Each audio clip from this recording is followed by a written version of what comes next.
Hi everyone, and now for your aviation weather recorded on Wednesday, August 28th.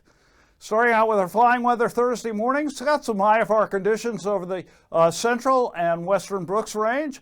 Marginal VFR all along the north slope, down through the Bering Strait, and all along the west coast. A little bit of IFR conditions into Bristol Bay, IFR out over the Bering Sea, and also for the eastern Aleutians.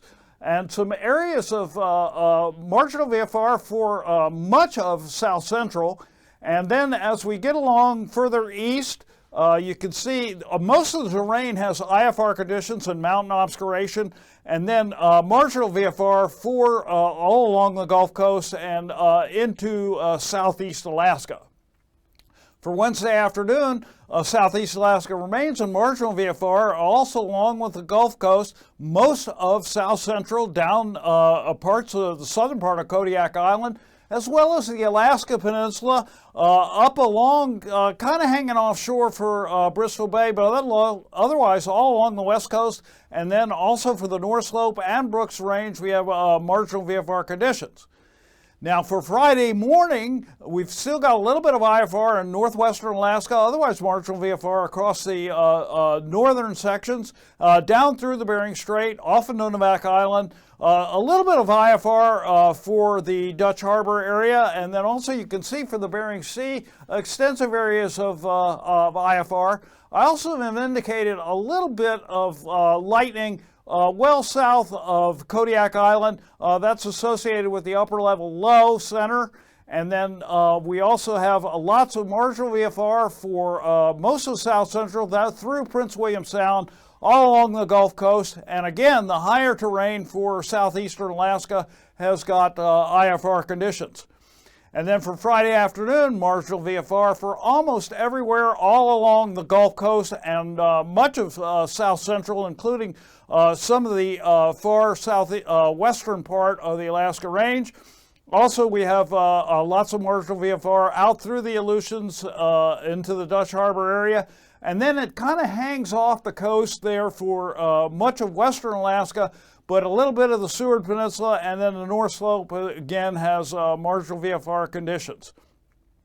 So let's get to our pass conditions here, starting out for Anatuvik Pass, IFR in the morning becoming marginal VFR. Adigan Pass, IFR becoming marginal VFR.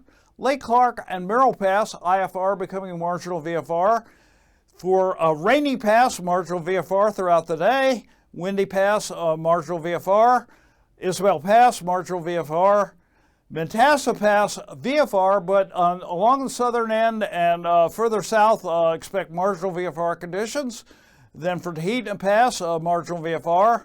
Portage Pass, marginal VFR.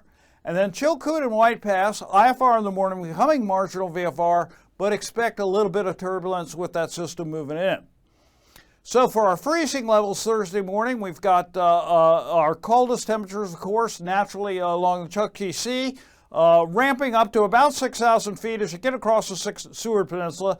Then some areas of slightly above 6,000 feet for much of south central, Bristol Bay, all the way over into southeast Alaska. And then as you can see, as you get further south, you really start to ramp up from 8,000 up to 12,000 feet. So this sets up our icing forecast for Thursday. First of all, a little bit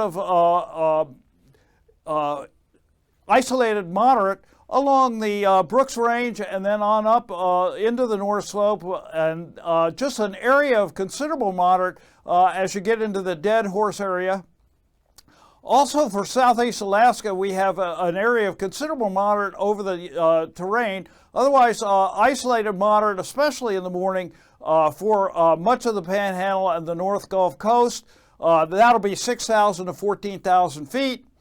And then we have our system moving in from the west, and that's over the eastern Aleutians and the Alaska Peninsula, and that an area of considerable moderate right where the fronts are. And then we'll have some isolated moderate for most of that area, and that'll be from the freezing level, which ramps up as you go further south up to flight level 180.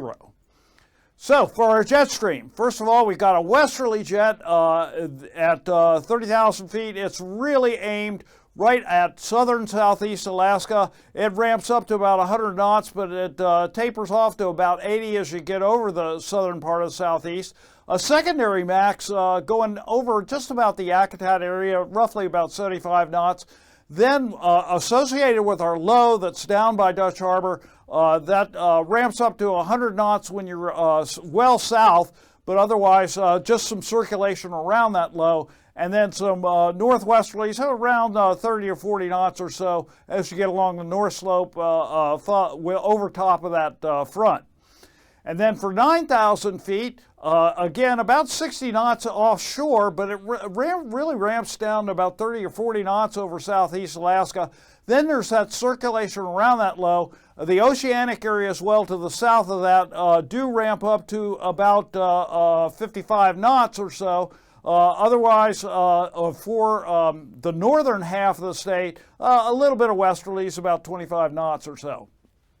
And then for a 3,000-foot winds, the circulation is around that low that's roughly Unimak Island, and that ramps up to about 55 knots on the south end of that, and a little bit of wind for the area off the coast of southeast Alaska.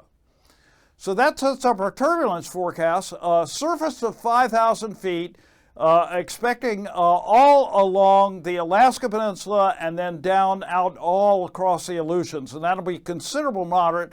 And then a couple of areas of isolated moderate turbulence, surface of 6,000 feet from, let's say, about Icy Cape on down to southern southeast Alaska, and then a little bit over Chilkoot and White Pass.